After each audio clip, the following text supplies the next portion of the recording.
সকলের কাছে জনপ্রিয় একটি শাক হচ্ছে পুঁই শাক। অনেকেই এই শাকটি খেতে পছন্দ করেন। এর পুষ্টিমান অনেক বেশি, কিন্তু সকল খাবার উপকারিতার পাশাপাশি কিছু অপকারিতাও কিন্তু আছে। পুঁই শাক শিশুদের জন্য খুবই উপকারী। শিশুদের নিয়মিত পুঁই শাক খাওয়ালে তাদের বুদ্ধি ভালো হয়। শিশুদের বেড়ে ওঠার জন্য প্রয়োজনীয় পুষ্টি যেমন ভিটামিন, প্রোটিন, বিভিন্ন ধরনের খনিজ এই পুঁই শাক থেকেই পাওয়া যায়। এছাড়াও যাদের চোখের সমস্যা আছে বা চোখ ভালো রাখতে চাচ্ছেন তাদের জন্য পুঁই শাক খুবই উপকারী, কারণ এতে আছে বিটা ক্যারোটিন ও লোটেন। এই উপাদানগুলো চোখের জন্য খুবই ভালো, কারণ চোখের রেটিনার একটি অংশ হচ্ছে মেকুলা, আর এতে থাকে লোটেন। এই লোটেন অতিরিক্ত আলোর কুপ্রভাব থেকে চোখকে রক্ষা করে।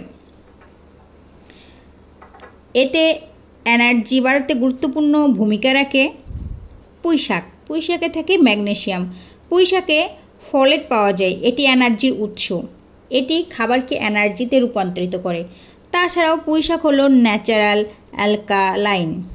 এর উপাদান আমাদের তরতাজা ও এনার্জেটিক রাখতে সাহায্য করে থাকে।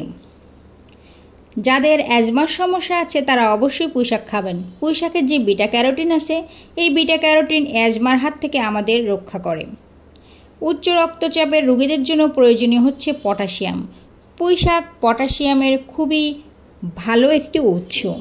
পটাশিয়াম ব্লাড প্রেশার কমায়। পটাশিয়াম শরীরে সোডিয়ামের মাত্রা নিয়ন্ত্রণে রাখতে সাহায্য করে। যাদের পরিবারের ক্যান্সারি ইতিহাস রয়েছে, পুঁই শাক তাদের জন্য আশীর্বাদ স্বরূপ। সবুজ শাক সবজিতে থাকে ক্লোরোফিল। এই ক্লোরোফিল কার্সজনিক প্রভাব আটকায়। এই কারণে যে কার্সজনিকের প্রভাবে ক্যান্সার হয়, তাই পুঁই শাক খুবই উপকারী। তবে পুঁই শাকের কিন্তু কিছু অপকারিতাও রয়েছে। গবেষকরা জানাচ্ছেন পুঁই শাকের অন্যান্য গুণাবলী থাকলেও এটি যৌন ক্ষমতা হ্রাসে কাজ করে, তাই যুবক বয়সে পুঁই শাক কম খাওয়াই ভালো। পাশাপাশি যাদের যৌন সমস্যা রয়েছে তারা খাদ্য তালিকা থেকে পুঁই শাক কমিয়ে দিন। পুঁই শাক অক্সালেট সমৃদ্ধ একটি খাবার। এটি গ্রহণ করলে শরীরে তরল পদার্থ অক্সাইডের পরিমাণ বেড়ে যায়।